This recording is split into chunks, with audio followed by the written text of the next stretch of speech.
Bismillahirrahmanirrahim. Assalamualaikum warahmatullahi wabarakatuh. Waalaikumsalam warahmatullahi wabarakatuh. Alhamdulillah, puji syukur kita panjatkan kehadirat Allah Subhanahu wa Ta'ala yang telah memberikan kita rahmat dan hidayahnya serta kesehatan sehingga kita dapat bersama-sama hadir dalam room pada siang hari ini. Pada kesempatan kali ini kami dari kelompok 1 akan mempresentasikan makalah kami. Yang terhormat Bapak Dr. Usman, SPDI MPDI, dan teman-teman tercinta yang saya hormati pula. Pada kesempatan kali ini, kami dari kelompok 1 akan mempresentasikan makalah kami mengenai model desain pembelajaran dengan model Board and Gall.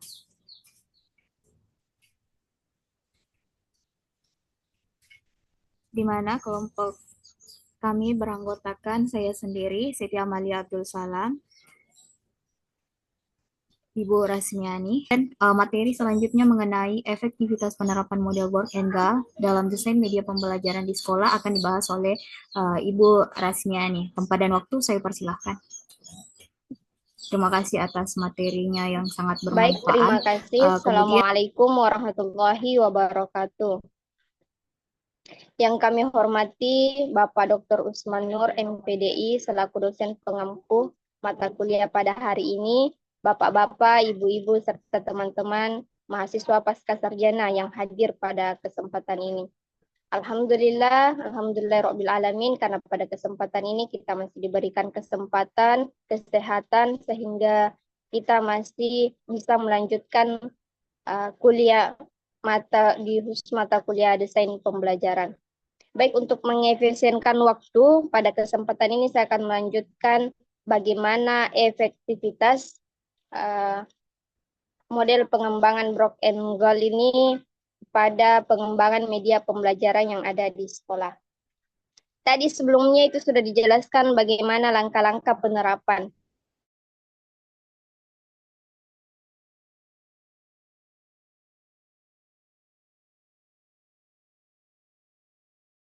Sudah lebih menjurus bagaimana penerapan di sekolah. Yap. Yang pertama yang harus dilakukan yaitu analisis kebutuhan. Ya, karena di mana yang dijelaskan di sini yang ingin dikembangkan, produk yang ingin dikembangkan itu adalah media pembelajaran itu sendiri. Jadi bagaimana caranya mengembangkan suatu media pembelajaran dengan model Board and Gall, dengan langkah-langkah model Board and Gall itu sendiri. Langkah pertama yaitu analisis kebutuhan yang mendalam. Kebutuhan siapa yang dianalisis? Tentu kebutuhan pengguna. Siapa yang akan menggunakan media tersebut? Pastinya pendidik dan peserta didik itu sendiri. Gunanya apa? Melakukan analisis kebutuhan pada pendidik dan peserta didik agar produk atau media yang akan dikembangkan itu bisa lebih efektif nantinya. Tentunya pada tahap awal ini yang dianalisis juga berfokus pada permasalahan atau kesulitan yang dialami, sehingga evaluasi seperti apa yang perlu dilakukan dalam pengembangan media nanti. Ya, setelah melakukan analisis kebutuhan terhadap peserta didik dan pendidik, maka dilanjutkan dengan perencanaan yang terstruktur untuk efisiensi.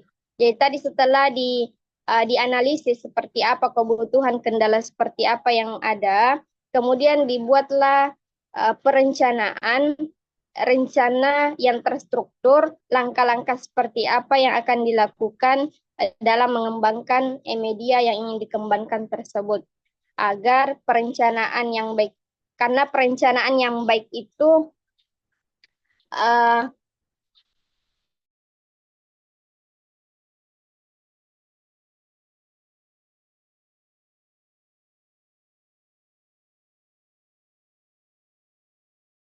perencanaan yang kita buat itu sudah terstruktur. Kemudian yang ketiga, pengembangan prototipe sebagai dasar efektivitas. Ya, ini yang pengembangan prototipe ini atau bentuk awal dari media pembelajaran tersebut.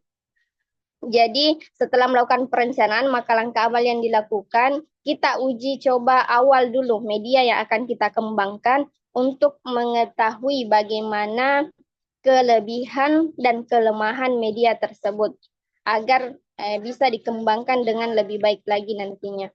Kemudian yang kedua, setelah melakukan uji coba awal, untuk mengetahui kelemahan dan kelebihannya, dilanjut lagi dengan uji coba yang berulang. Ya, jadi dalam pengembangan media Brock and Gold ini itu melakukan beberapa kali uji coba untuk menjamin kualitas mulai dari skala kecil, mulai dari perorangan, per kelompok sampai skala besar. Jadi sering dilakukan uji coba untuk mendapatkan umpan balik agar memberikan gambaran yang lebih nyata tentang efektivitas media dalam situasi pembelajaran, baik dalam kelompok kecil maupun dalam kelompok besar. Kemudian yang kelima, itu ada revisi. Jadi setelah tadi melakukan uji coba dari skala kecil sampai skala besar, maka dilakukanlah revisi berdasarkan hasil uji coba tadi. Apa yang perlu dievaluasi, yang direvisi sehingga bisa maksimal dalam mengembangkan media yang ingin kita kembangkan. Kemudian selanjutnya ada diseminasi dan implementasi yang efisien. Diseminasi ini semacam memperkenalkan produk atau media yang kita kembangkan kepada siapa, kepada penggunanya, pendidik maupun peserta didik. Jadi kita memberikan panduan atau semacam pelatihan tentang produk yang kita kembangkan untuk melihat efisiensi dalam produk yang kita kembangkan. Jadi perlu diperkenalkan lebih dulu. Walaupun masih dalam skala kecil, artinya ada pengenalan sebelumnya, ada pengenalan terhadap peserta didik dan pendidik mengenai media yang kita kembangkan. Kemudian yang ketujuh ada produk yang teruji. Jadi produk yang teruji dan untuk pembelajaran yang efektif.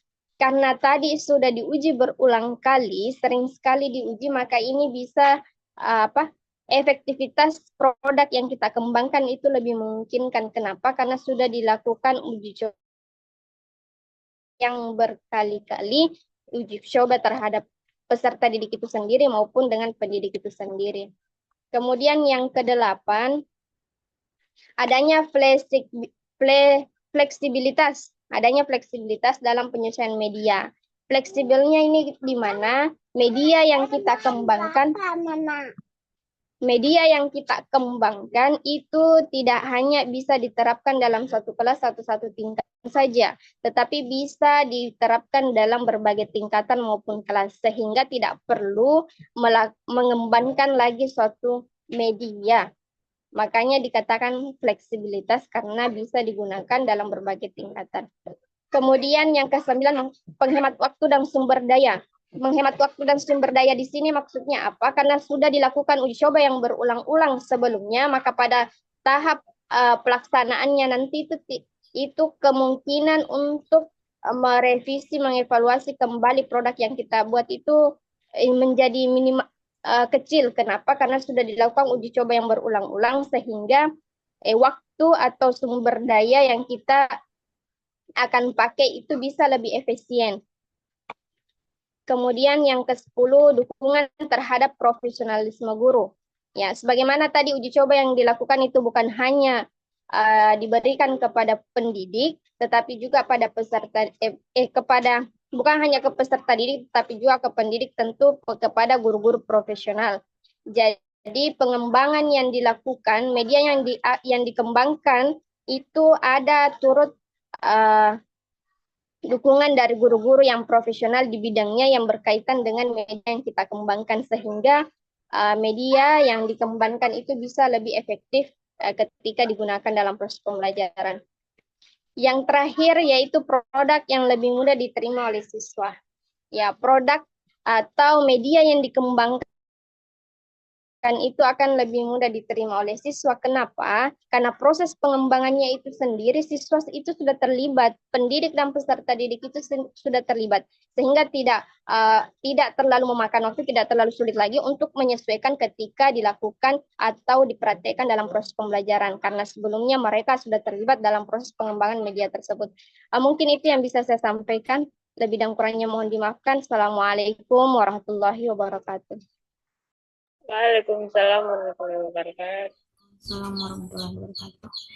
Terima kasih atas materi yang sempat dipaparkan oleh Ibu Rasmiani. Jadi tidak menutup kemungkinan dari teman-teman ada yang ingin mengajukan pertanyaan, maka kami buka sesi diskusi. Tempat dan waktu saya persilahkan kepada teman-teman. Saya persilahkan kepada Pak Sabran untuk mengajukan pertanyaan. Baik, bismillah. Assalamualaikum warahmatullahi wabarakatuh. Waalaikumsalam warahmatullahi wabarakatuh. Alhamdulillah wa syukurillah wa la haula wa la quwata illa billah. Allahumma shalli wa sallim ala Rasulillah. Amma ba'd. Pada yang terhormat Pak Dokter selaku pengampu mata kuliah yang kita laksanakan pada hari ini, dan pada teman-teman yang dirahmati Allah Subhanahu wa taala. Adapun pertanyaan kami, model yang kita bahas atau yang dibahas pemateri saat ini mirip dengan model EDI yang telah kita bahas di sesi pertama sebelum UTS.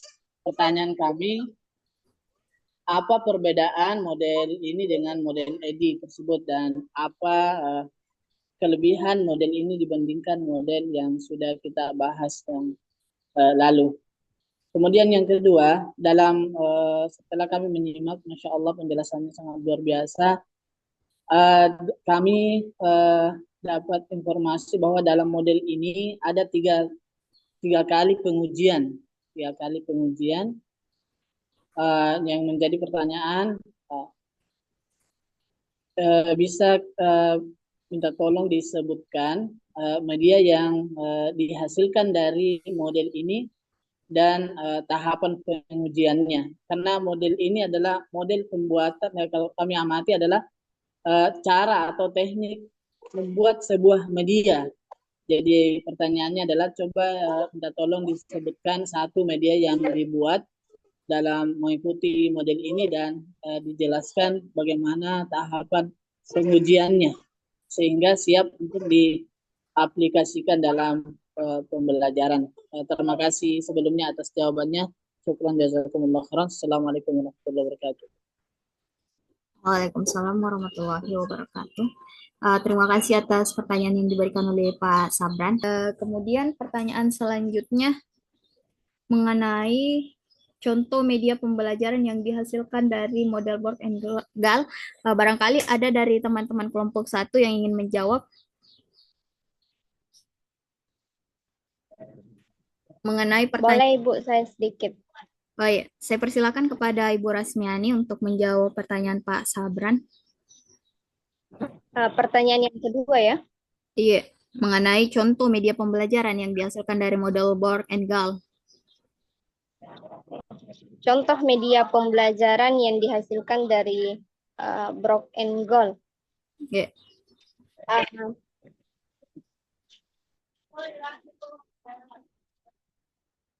Ada beberapa dari pemahaman saya mengenai model pengembangan ini karena namanya model pengembangan, sudah ada produk sebelumnya, hanya dikembangkan dan direvisi agar lebih efektif dan efisien digunakan. Saya mengangkat salah satu judul jurnal penelitian yang dilakukan mengenai pengembangan bahan ajar PAI agar bisa menjawab sekaligus dengan pertanyaan tadi Pak Guntur.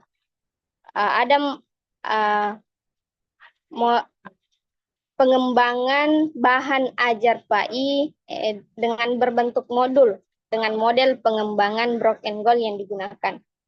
Jadi satu pengembangan materi ajar yang sifatnya modul yang dikembangkan melalui atau sesuai dengan langkah-langkah Brock and Goal itu sendiri. Kemudian tadi ditanyakan bagaimana pengujiannya. Tadi sudah dijelaskan dalam langkah-langkah Brock and Goal itu ada 3 pengujian. Yang pertama pengujian awal. Apa yang diujikan? Di uji awal itu yang diuji adalah media atau materi yang dikembangkan itu sendiri. Karena tadi saya kasih angkat modul itu sendiri. Bahan ajar itu sendiri dulu diuji di tahap awal untuk mengetahui kelemahan dan kelebihan dari modul ajar itu sebagai langkah awal untuk mengembangkan modul ajar itu. Uji cobanya itu bukan hanya sebatas yang melakukan pengembangan saja, tetapi ikut berpartisipasi para guru-guru profesional yang ahli di bidang yang akan diuji cobakan itu. Misalnya dalam materi ajar berarti akan ada ahli media atau ahli materi dan ahli bahasa yang ikut berpartisipasi dalam pengembangan media itu sendiri.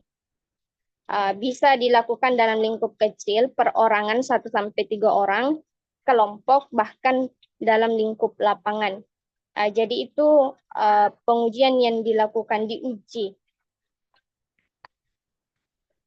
Mungkin itu saja dulu. Mungkin ada teman yang bisa menambahkan kekurangan. Terima kasih. Assalamualaikum warahmatullahi wabarakatuh. Terima kasih atas jawaban yang disampaikan oleh Ibu Rasmiani. Terima kasih atas jawaban yang diberikan oleh Ibu Rasmiani dan Pak Ahram. Sebelum melanjutkan ke pertanyaan Pak Guntur, saya selesaikan dulu pertanyaan dari Pak Sabran. Saya kembalikan dulu ke Pak Sabran. Bagaimana Pak Sabran? Apakah masih ada yang ingin ditanggapi dari jawaban yang kami berikan? Tempat dan waktu saya persilakan kepada Pak Sabran. Terima kasih atas jawabannya, Bu. Masya Allah.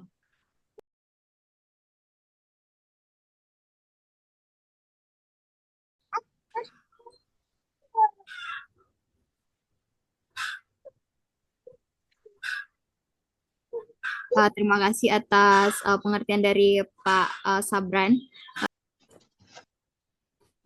Jadi pada siang hari ini diskusi sudah selesai.